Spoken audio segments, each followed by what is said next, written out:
नमस्कार। ओम साई राम। आप सबका मेरे चैनल पे स्वागत है।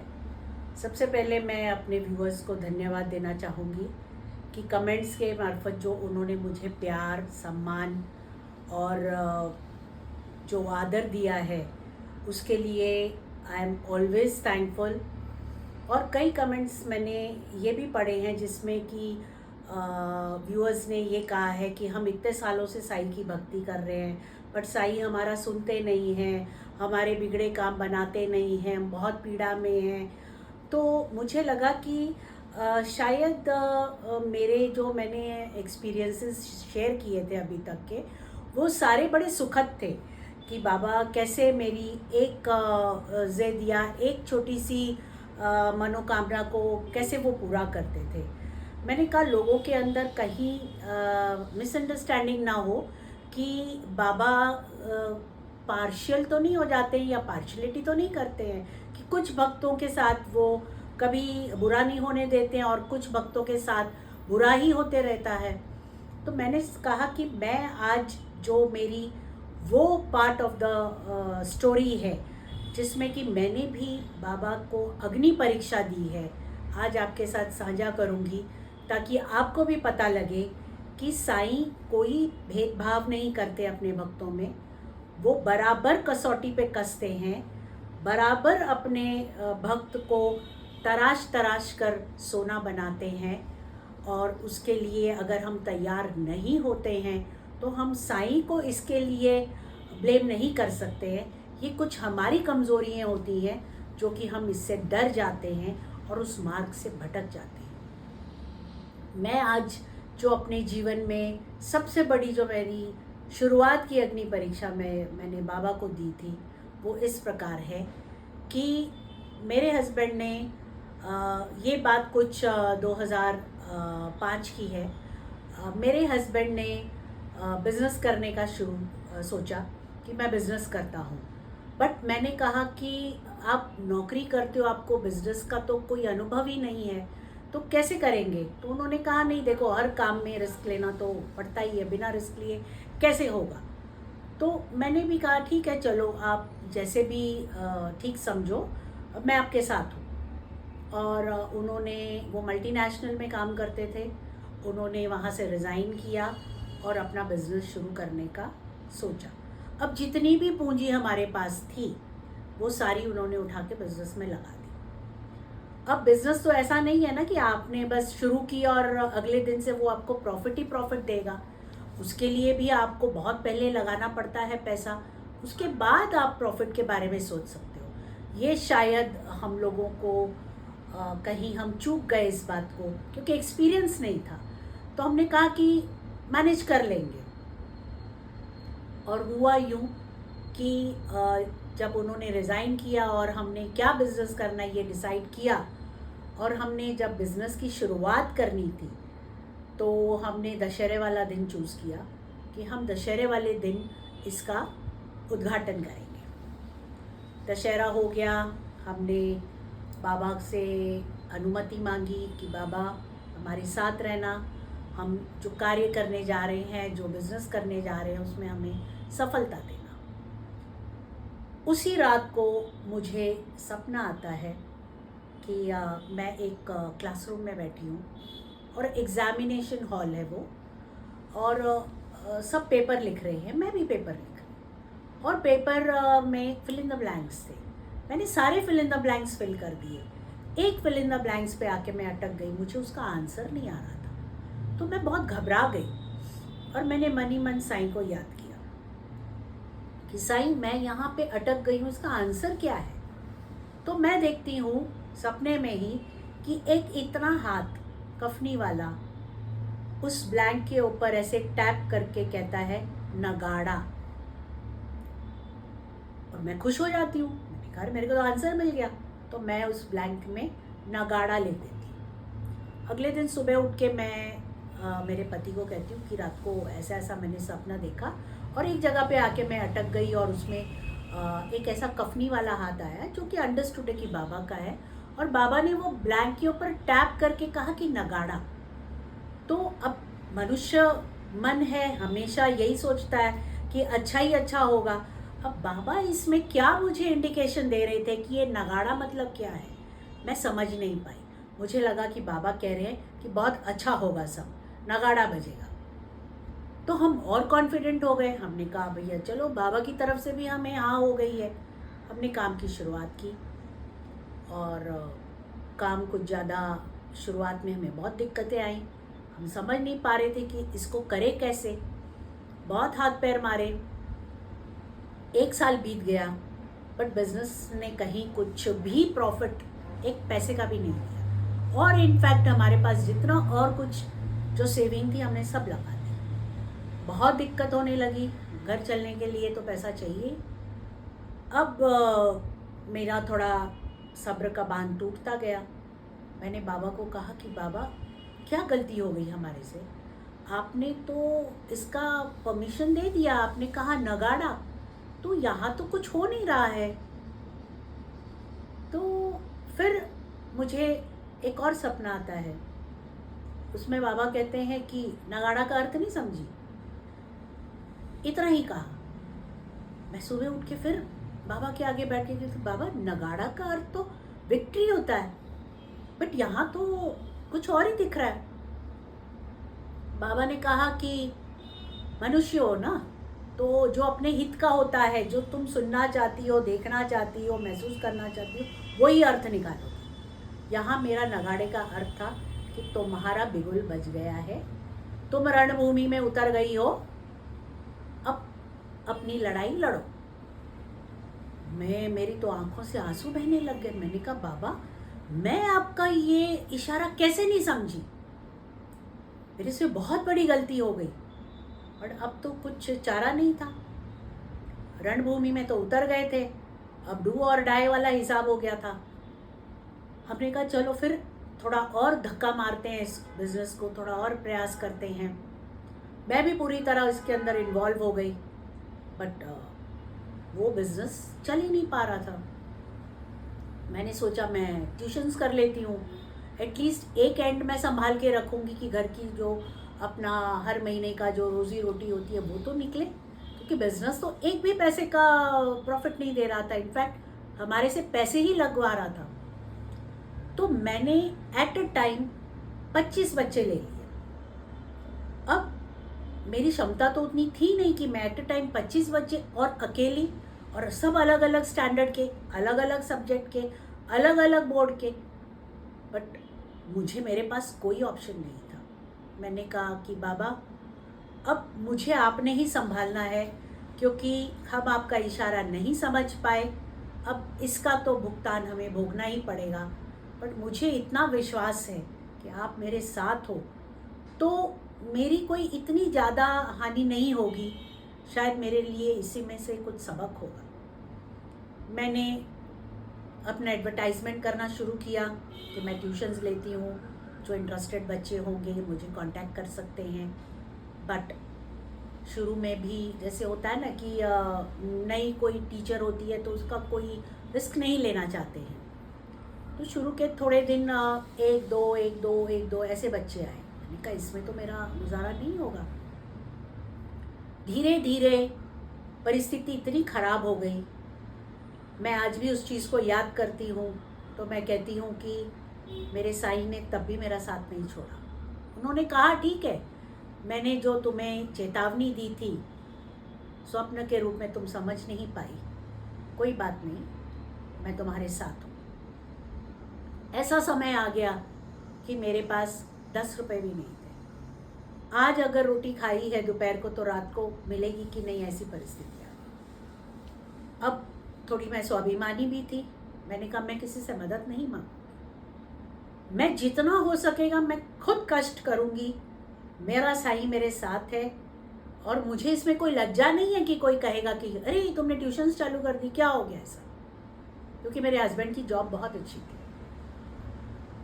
बट कहते हैं ना कि एक गलत कदम, एक गलत सोच इंसान को कहाँ ले जाती है, उसको बहुत देर के बाद समझ में आता है। अब हमारे पास इतने पैसे भी नहीं थे कि हम कोई एक हेल्पर रख लें कि जो हमारा जो प्रोडक्ट हम बनाते थे उसकी पैकिंग, उसकी लेबलिंग के लिए रखें। वो भी मैं खुद करती थी, मैं और मेरे हस्बैंड। हम रात को 2-2 3-3 बजे तक जाग कर उसकी पैकिंग करते थे, लेबलिंग करते थे कि अगले दिन हमें ये जो जिन्होंने ऑर्डर किया है उनको ये पहुंचाना है। और सुबह फिर उठ के घर का काम वगैरह करके फिर बच्चों की ट्यूशन्स की तैयारी करनी, उनको कैसे पढ़ाना है क्या, क्योंकि मुझे कोई ख़ास एक्सपीरियंस नहीं था, बट मैंने हार नहीं मानी। एक दिन ऐसा हुआ कि मेरी जो हिम्मत थी वो डगमगा गई। मैं बहुत रोई बाबा के आगे। मैंने कहा बाबा इसका अंत करिए, अब मेरे से ये बर्दाश्त नहीं हो रहा है, और नहीं तो मैं कटोरा लेके साईं धाम के बाहर जाके बैठूंगी और भीख मांगूंगी। और आने जाने वाले लोग जो मुझे जानते हैं, क्योंकि मेरे कॉम्प्लेक्स में मुझे काफ़ी लोग बहुत अच्छे से जानते थे, यही कहेंगे ना कि देखो ये साईं की भक्त है और बाबा ने इसका क्या हाल किया है, ये साईं धाम के बाहर बैठ के भीख मांग रही है। मैंने कहा मुझे शर्म नहीं आएगी, शर्म आपको आएगी कि आपके भक्त की ऐसी परिस्थिति हो गई है। मैंने जैसे पहले भी कहा था कि मेरी भक्ति सखा भक्ति है, इसलिए मैंने बाबा के साथ उस दिन इस लेवल पे जाके उनके साथ मैंने झगड़ा किया। और मेरे पास और कोई चारा नहीं था, क्योंकि मेरा भी सब्र का बांध टूटता जा रहा था, मेरी हेल्थ पे असर हो रहा था। बट मैं और किसके आगे बोलती, मुझे तो बाबा को ही बोलना था, वही मेरे सर्वस्व थे। मैं रोते रोते वहीं पे बैठी सोफे पे सो गई। इतने में डोरबेल बजती है, 2 लेडीज़ आती हैं, मुझे कहती हैं कि आप मिसेस मेहरा हो? मैंने कहा हाँ। आप ट्यूशन्स लेती हैं? मैंने कहा हाँ। उन्होंने कहा हमें आपके बारे में बहुत सुना है, तो हमें अपने बच्चों को आपके पास एनरोल करना है। मैंने कहा ठीक है। बोले हमें सारे सब्जेक्ट्स पढ़ाने हैं। मैंने कहा ठीक है, मैं पढ़ा दूँगी। तो उन्होंने कहा हम आपको एडवांस फ़ीस देना चाहते हैं। मैंने कहा मैं एडवांस तो लेती नहीं हूँ, मैं जैसे ही मंथ ख़त्म होता है उसके बाद फ़ीस लेती हूँ। बोले नहीं, हम आपको एडवांस देते हैं, क्योंकि आपका भरोसा नहीं, आपका बैच फुल हो गया तो आपने अगर कह दिया कि अब मेरे पास जगह नहीं है, मैं नहीं लूँगी, तो हमें वो नहीं करना है। तो मुझे पहले कुछ समझ में नहीं आया। उन्होंने कहा हमारी 2 सहेली हैं, उन्होंने कहा था कि अगर आपको ट्यूटर अच्छा लगा तो हमारे बच्चों का भी आप एडवांस दे दें, तो हम उनका भी आपको एडवांस दे रहे हैं। ऐसे करके उन्होंने उन 4 बच्चों की मुझे एडवांस फीस दी। मैं उसको अपने हाथ में देखकर और बाबा की मूर्ति की तरफ देखकर मैंने कहा बाबा धन्य है आपकी लीला। मैं अभी कुछ क्षण पहले 10 रुपए हाथ में लेके रो रही थी कि मैं बाहर जाके साईं धाम में भीख मांगूंगी, और आपने मुझे इतने सारे पैसे दे दिए। वो लेडीज़ चली गई। मैंने बाबा को कोटि कोटि धन्यवाद दिया। मैंने कहा बाबा आपने आज इसका प्रमाण दे दिया है कि मेरे भक्त ने भले डिसीजन गलत लिया है, बट उसको इस बात का पश्चाताप भी हो रहा है। वो मझधार में अब फंसा हुआ है, उसको पार करना भी मेरा ही काम है। शायद इसीलिए बाबा ने ये लीला की। और मैंने बच्चे लिए, 25 बच्चे मैं एट अ टाइम पढ़ाती थी। 3 बजे मैं बैठती थी और रात के 8:30-9 बजते थे, नॉन स्टॉप एक ही जगह पे बैठ के मैं पढ़ाती थी। फिर रात को वापस वो पैकिंग का काम, लेबलिंग का काम, ऐसे करते करते बिज़नेस थोड़ा सा ग्रो हुआ, ज़्यादा नहीं। फिर मैंने सोचा कि मैं बिज़नेस में और कैसे कंट्रीब्यूट कर सकती हूँ। तो जो दोपहर का टाइम होता था 1 से 2 बजे के बीच में, मेरे जो स्टूडेंट्स होते थे उनके मदर्स की जो किटी पार्टीज़ वगैरह होती थी, मैं उनको रिक्वेस्ट करती थी कि मैं अपने प्रोडक्ट्स का डेमो करने आपके घर आ सकती हूँ, क्योंकि ये प्रोडक्ट्स जो थे ये हाउस होल्ड प्रोडक्ट्स थे, लेडीज़ ज़्यादा इसमें इंटरेस्टेड रहती हैं। तो मैं आके वहाँ पे अपने प्रोडक्ट का डेमो करूँगी और अपना ऑर्डर्स जो भी होगा वो मैं ले लूँगी। तो फिर मुझे शर्म भी आने लगी। मैंने कहा लेडीज़ का अपना वहाँ पे प्रोग्राम होगा, उनका अपनी गपशप होगी, उसके बीच में मेरे प्रोडक्ट्स का डेमो देखने के लिए वो शायद इंटरेस्टेड नहीं भी होंगी, या और भी तरह तरह के विचार मन में आ सकते हैं, मनुष्य स्वभाव कुछ भी सोच सकता है। फिर मैंने उनको कहा कि आपका जब सारा प्रोग्राम ख़त्म हो जाएगा तो आप सिर्फ 10 मिनट के लिए वो लेडीज़ को रोक के रखना, मैं तभी आऊँगी और इमीडिएटली मेरे प्रोडक्ट का डेमो करूँगी, और अगर जो इंटरेस्टेड होगा उनका मैं ऑर्डर ले लूँगी, ताकि उनको भी ना ऐसा लगे कि भाई हमारी गेम्स चल रही हैं या हम गप्प गोष्ठी कर रहे हैं और ये बीच में अपने प्रोडक्ट्स का डेमो कर रही हैं। मैंने ये सब चीज़ों का बहुत बारीकी से सोच के मैंने ऐसा डिसाइड किया। और उसके बाद डिलीवरियाँ भी करने के लिए मैं खुद जाती थी, क्योंकि हमारे पास, जैसे मैंने कहा कि मेरे हस्बैंड उस प्रोडक्ट को बनाते थे और मैं डिलीवरियाँ करने के लिए लोगों के घरों में जाती थी। कई लोगों ने उस समय मेरा बहुत मजाक भी उड़ाया, ताने भी मारे, बहुत कुछ किया, बट मुझे मेरे साईं पे भरोसा था कि ये समय भी नहीं रहेगा।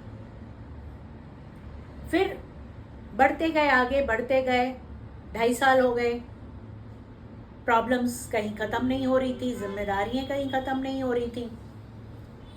फिर रात को मैंने फिर एक ड्रीम देखा, जिसमें मैं देखती हूँ कि बाबा ने सपने में ऐसे दिखाया कि ऐसे पॉटी, जैसे हम मॉल वगैरह में जाते हैं तो कैसे वेस्टर्न पॉट्स होते हैं, ऐसे लाइन से पॉटियों के दरवाजे हैं और 30 हैं वो। मैं सबको काउंट करती हूँ और मैं एक एक दरवाज़ा खोल के देखती हूँ और वो सारे पॉट ऊपर तक लदे हुए हैं पॉटी से। मैं सुबह उठती हूँ तो मुझे घिन भी आती है और लगता है बाबा ने मुझे ये क्या दिखाया, ये 30 पॉट हैं और सब पॉटी से फुल है। तो मैंने 1-2 लोगों से डिस्कस किया, बड़ी अजीब मेरे को ये सपना आया, इसका क्या अर्थ हो सकता है। कईयों ने कहा अरे पॉटी देखना बहुत अच्छा होता है, पॉटी देखना मतलब पैसा आता है, ऐसा होता है, वैसा होता है। तो कहीं मुझे ऐसा लगा कि शायद मेरा अब समय अच्छा आने वाला है, तो बाबा शायद मुझे ये ड्रीम दिखा रहे हैं। फिर मैंने बाबा को कहा कि बाबा इसका क्या अर्थ है। बाबा ने कोई जवाब नहीं दिया। मेरे मन में तभी शंका आ गई कि ये आगे आने वाली और कोई विपदा है जिसका कि बाबा संकेत दे रहे हैं। और मैं बाबा को पूछ रही हूँ, बाबा कोई जवाब नहीं दे रहे हैं और मन से सिर्फ यही आवाज़ आ रही है, जीवन का सार सिखाया है ना, लगाओ उसको अभी अब इसमें और सोचो कि मैंने क्या सिखाया है तुम्हें, इसका अर्थ निकालो। निकालना कोशिश करोगी तो ज़रूर मिलेगा, नहीं करोगी तो कुछ नहीं मिलेगा। मैं बहुत सोचती रही। फिर मुझे एक जगह पे जाके याद आया, मैंने कहा कहीं ऐसा तो नहीं है कि बाबा मुझे ये संकेत दे रहे हैं कि मेरी तबीयत खराब होगी, मुझे शायद लूज मोशंस हो सकते हैं। क्योंकि मैं देख रही थी कि वो जो पॉट ऊपर तक पॉटी से भरे हुए हैं, उसके अंदर मैं सबके अंदर एक एक चुटकी उदी की डालती हुई जा रही थी। तो वहाँ मुझे थोड़ा सा डाउट आया कि मैं ये क्या कर रही हूँ। मैंने मेरे हस्बैंड को कहा मुझे ऐसे लग रहा है कि मेरी तबीयत ख़राब होने वाली है और शायद कुछ पेट से रिलेटेड हो सकता है। तो उन्होंने कहा कि पॉजिटिव सोचो।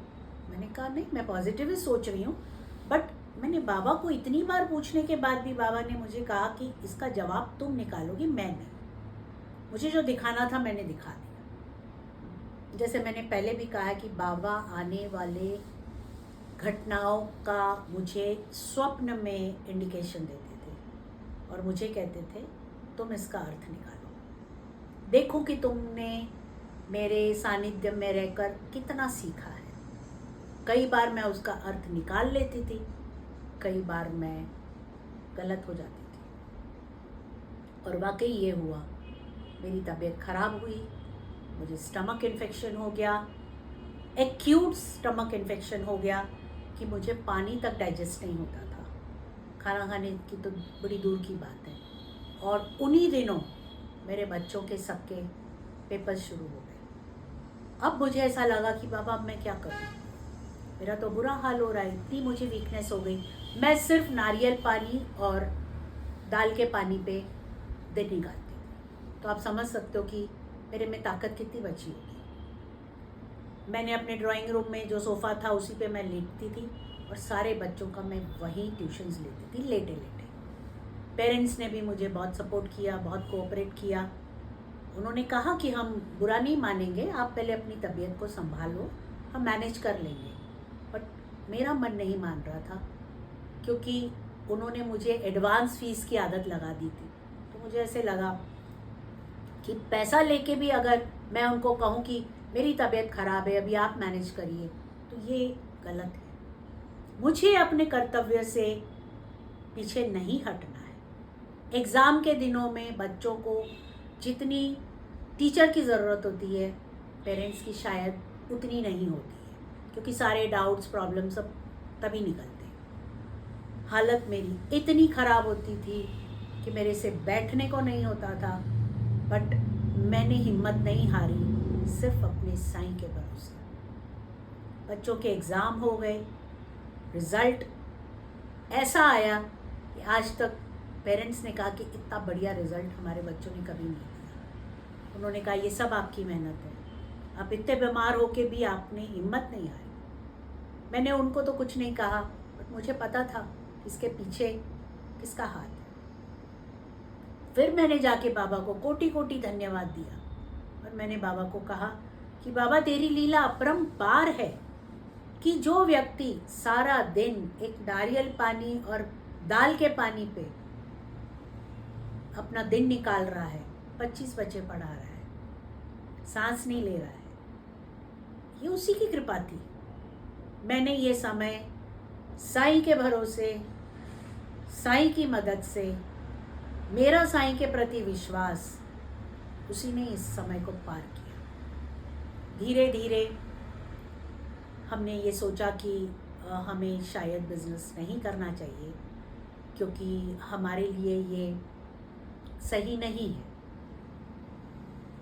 इस बात को 3 साल हो गए और बहुत प्रॉब्लम्स आई इस दौरान, और भी आर्थिक, शारीरिक, मानसिक बहुत जूझा। मैं हर अपने इस एपिसोड को बहुत सैड नहीं करना चाहती हूँ।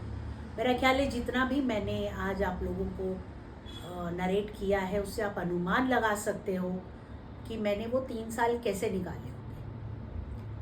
जब मेरे हस्बैंड ने दोबारा नौकरी ज्वाइन की, हमारे दिन अच्छे आए, तो मैंने एज अ ग्रैटिट्यूड, जैसे बाबा हमेशा कहते थे, शुक्रिया अदा करते रहा करो, बैठते उठते शुक्रिया अदा करते रहो। मैंने सोचा कि मैं कैसे शुक्रिया अदा करूं। मैंने उस दिन ठान लिया कि वो बच्चों के पेरेंट्स जिन्होंने उस समय चाहते या ना चाहते मेरा मान रखने के लिए मेरे प्रोडक्ट्स खरीदे, मेरे पास अपने बच्चों को ट्यूशन में भेजा, उनका आज समय आ गया कि मैं ग्रैटिट्यूड उतार सकती हूँ। मैंने कहा, मैं कह दिया, मैंने वो बच्चे मेरे पास 7-7, 8-8 साल पढ़ते रहे। उस साल से मैंने सब पेरेंट्स को कह दिया कि मैं आपको आपके बच्चों की जो भी फीस है उसमें आपको 50% डिस्काउंट दूंगी, और इसके बाद आपके और बच्चे आगे, आपके और जो भी होंगे, अगर वो मेरे को ज्वाइन करते हैं तो मैं उनको भी 50% डिस्काउंट दूंगी। तो उन्होंने कहा ऐसे कैसे आप कर रहे हो? मैंने कहा ये मेरा ग्रैटिट्यूड है आपके प्रति। उस समय जो आपने मुझे साथ दिया, भले आपने मेरे से मेरे प्रोडक्ट की 100 रुपये की चीज़ खरीदी है, बट उस समय मेरे लिए वो 100 रुपया भी बहुत बड़ी रकम थी। आज अगर बाबा ने मेरा समय सही कर दिया है तो मुझे उस समय को भूलना नहीं चाहिए। लोग कहते हैं पास्ट के साथ जीना नहीं चाहिए, सही है, पास्ट के साथ जीते हैं तो आदमी तरक्की नहीं करता है, दुखी होता है, बट पास्ट के साथ सीखना बहुत ज़रूरी है। उसको हमेशा याद रखो कि मेरे पास्ट में मैंने क्या गलत किया था, या मेरे पास्ट ने मुझे क्या सिखाया है, वो याद रखना बहुत ज़रूरी है। हम इस चीज़ को गलत समझते हैं, कि जो हो गया सो हो गया, उसको भूल जाओ। भूलना नहीं चाहिए, ना ही उसको पकड़ के रखना चाहिए, बट वो आपको क्या सिखा के गया है ये याद रखना बहुत ज़रूरी है। कई लोग इसका अर्थ बहुत गलत निकालते हैं और भूल जाते हैं और दोबारा आगे फ्यूचर में वही गलती करते हैं। मैं सारे साईं भक्तों से यही कहूँगी कि साईं इतना दयालु है, इतना दयालु है, भले उसकी चेतावनियों के बाद भी अगर आपने गलत कदम उठाया है तो सेक तो आपको लगेगा ही, बट साथ में आपके वो भी चलता है, वो भी आपको पार करता है। उसने पल पल मुझे उस 3 साल में हर एक चप्पे पे मुझे स्वप्न के ज़रिए संकेत दे दे के धाड़स बंधाया, आगे अच्छा होगा। इस दौरान जब मैं ट्यूशन के लिए बच्चे ढूंढ रही थी, तब भी मुझे उन्होंने एक ड्रीम दिया था कि वो एक कोई फ़कीर हैं, वो स्टेज पे बैठे हैं और उनसे ब्लेसिंग्स लेने के लिए लोगों की लाइन लगी हुई है और मैं कतार में सबसे पीछे हूँ और मैं देख रही हूँ कि वो सबको कुछ मिठाई दे रहे हैं, किसी को कुछ दे रहे हैं, अपने हाथ से दे रहे हैं। मुझे नहीं मालूम कि वो कौन थे, बट जैसे ही मैं उनके करीब गई तो उनकी जो वेशभूषा थी वो देख के मुझे एक क्षण के लिए ऐसा लगा कि ये तो मेरे बाबा हैं। उन्होंने मुझे देखकर मुस्कुराए और मुझे कहते हैं, उनके बगल में इतना बड़ा थाल पड़ा था, उसके अंदर सिक्के थे, 2 के, 5 के, 1 का, ऐसे ढेर लगा हुआ था और मैं देख रही थी कि सबको वो अपने हाथ से दे रहे थे। तो मुझे भी लगा कि शायद मुझे देंगे वो। तो जब मैं उनके बिल्कुल फेस टू फेस हुई तो वो मेरे को देख के मुस्कुराए और मैंने उनके सामने ऐसे हाथ किया तो उन्होंने कहा, इसमें से उठाओ। मैंने कहा मैं? उन्होंने कहा हाँ तुम उठाओ, जितना उठाना उठाओ। मुझे बहुत आश्चर्य लगा। मैंने कहा सबको तो ये अपने हाथ से दे रहे थे, मुझे क्यों ऐसे कहा? मैंने कोई उसमें लालच नहीं दिखाया कि ये कह रहे हैं जितना चाहिए उठा लो। मैंने कहा नहीं, शायद ये भी मेरी टेस्टिंग का टाइम। मैंने 2 का सिक्का उठाया। उन्होंने कहा बस? मैंने कहा हाँ। कहते इसको पलटो। मैंने पलटा तो वो 2 के सिक्के के साथ 5 का सिक्का चिपका हुआ था। मुझे समझ में नहीं आया, मैं उसको झाड़ने लगी। उन्होंने कहा नहीं, इसका अर्थ नहीं समझी तुम। मैंने कहा क्या? उन्होंने कहा 2 का 5 करोगी। मुझे समझ में नहीं आया। मैंने कहा 2 का 5 करोगी? कहते हैं हाँ 2 का 5 करोगी। मेरा ड्रीम खत्म हो जाता है। उसके बाद मुझे ये इतने सारे 20, 25, 30 बच्चे जो मुझे मिले, बाबा ने बता दिया 2 का 5 करोगी मतलब तुम 2 से शुरुआत करोगी, 2 बच्चों से शुरुआत करोगी और कहाँ पहुँचोगी तुम।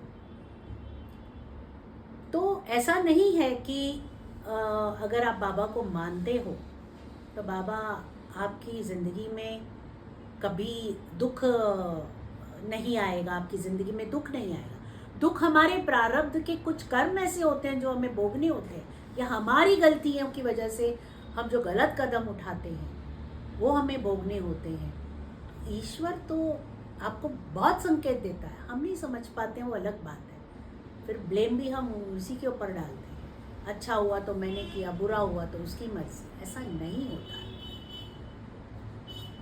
वो इंसिडेंट्स ने मुझे और बाबा के ऊपर दृढ़ विश्वास, और मैं उनके करीब गई और मैंने बाबा को कहा कि बाबा अगर शायद आप नहीं होते तो पता नहीं आज मैं कहाँ होती। बाबा ने सिर्फ मुझे कहा कि तुमने जो मुझे पूरी तरह से सरेंडर किया और मुझे कहा कि मेरी जीवन की जो नैया है अभी आप पार लगाओगे, क्योंकि हमने आपका संकेत गलत पड़ा, समझ नहीं पाए कि आप हमें क्या चेतावनी दे रहे हो। हम उसमें यही सोचते रहे कि हमारा अच्छा ही अच्छा होने वाला है, और बाबा इस चीज़ को रोक रहे थे, हम रुक नहीं पाए। उसका तो हमें भुगतान भोगना था। बट कहते हैं ना कि जैसे अगर आपका सद्गुरु आपके साथ है और आपका अटूट विश्वास है उसमें, तो तलवार की धार भी सुई की नोक के जैसे निकल जाती है। मेरे साथ भी वो 3-3.5 साल ऐसे ही निकले, जिसने मुझे ये प्रमाण दे दिया कि अगर आपकी गुरु के प्रति सच्ची भक्ति है, निष्ठा है, तो आपको डगमगाने की ज़रूरत नहीं है। श्रद्धा और सबूरी रखिए, आपका भी समय वो पलटेगा। बट हम वो श्रद्धा भी डगमगाने लग जाती है, मेरी भी डगमगाई, और सबूरी भी ख़त्म हो जाती है, जो कि बाबा का मूल मंत्र है। जिस दिन आप इस मूल मंत्र को, श्रद्धा और सबूरी को समझ जाओगे, उस दिन आप दोषारोपण करना बंद कर दोगे। आप रोना धोना बंद कर दोगे कि मैं इतने सालों से बाबा के साथ जुड़ी हुई हूँ, मैं साई चरित्र पढ़ती हूँ, मैं शिरडी जाती हूँ, मैं इतना उनका नाम लेती हूँ, मेरे को इतनी तकलीफ़ है, मेरी तकलीफ़ को क्यों नहीं हर रहे हैं। आप कभी अपनी ज़िंदगी को बैठ कर सोचिए कि जिस दिन से आप बाबा के साथ जुड़े हो, क्या उन्होंने कोई दिन भी आपको भूखा रखा है? भले आधी रोटी क्यों ना खिलाई हो, खिलाई ज़रूर है। शायद आपके नसीब में भूख ही लिखी थी, और गुरु होने की वजह से उसने आपको भूखा नहीं रखा। उसने आधी रोटी का प्रबंध भी आपके लिए किया। आप देखो, आपकी कितनी सारी विपदाएं हैं जो भयंकर, आपको भयानक रूप के स्वरूप में दिख रही हैं, पर जब वो आपके करीब आती हैं तो आप सह गुजरते हो। ये कैसे मिलता है आपको? ये बल कैसे मिलता है? किसी ने मेरे एक पॉडकास्ट पे ये भी कमेंट किया था कि भगवान कुछ नहीं होता, गुरु कोई नहीं होता है, हमें जो मिलता है हम खुद मेहनत करते हैं और हमारी मेहनत का ही हमें मिलता है। तो मैंने उनको बड़ा एक सटीक सा जवाब दिया था कि आप ये भूलिए नहीं कि आप ये जो मेहनत की बात कर रहे हो, ये शक्ति और ये ताकत ये भी भगवान देता है। वो अगर आपको ये शक्ति और ताकत नहीं देगा तो आप मेहनत नहीं कर पाओगे। आप में क्षमता ही नहीं है वो मेहनत करने की। तो हम क्यों अपने आप को इतना श्रेष्ठ समझने लग जाते हैं? हमें इतनी जल्दी घमंड आ जाता है, हमें लगता है कि हम ही ईश्वर हो गए, हमारे ऊपर तो कोई भी नहीं है।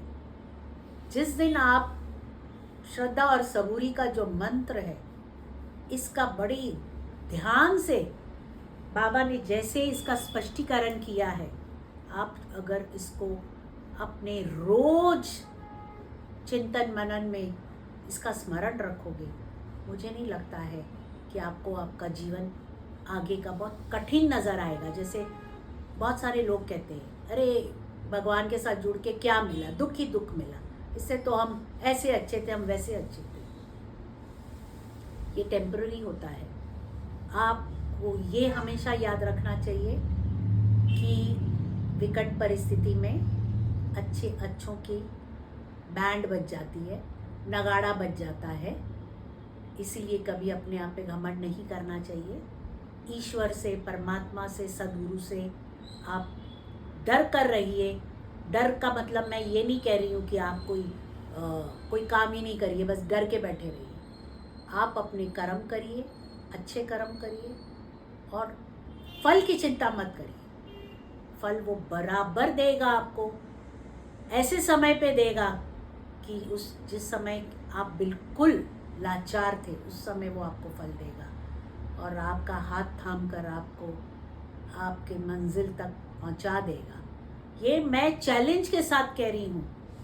मैंने एक ही अनुभव आप लोगों के साथ शेयर किया है। मैं आज भी, मेरे साईं पल पल पे मेरी परीक्षा लेते हैं।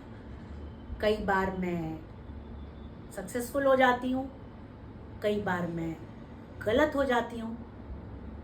गलत की भी आवाज़ मेरे मन में आ जाती है कि तुम ये गलत सोच रही हो। इसका अर्थ जो मैंने तुम्हें बताया है स्वप्न के मार्फत, वो ये नहीं है।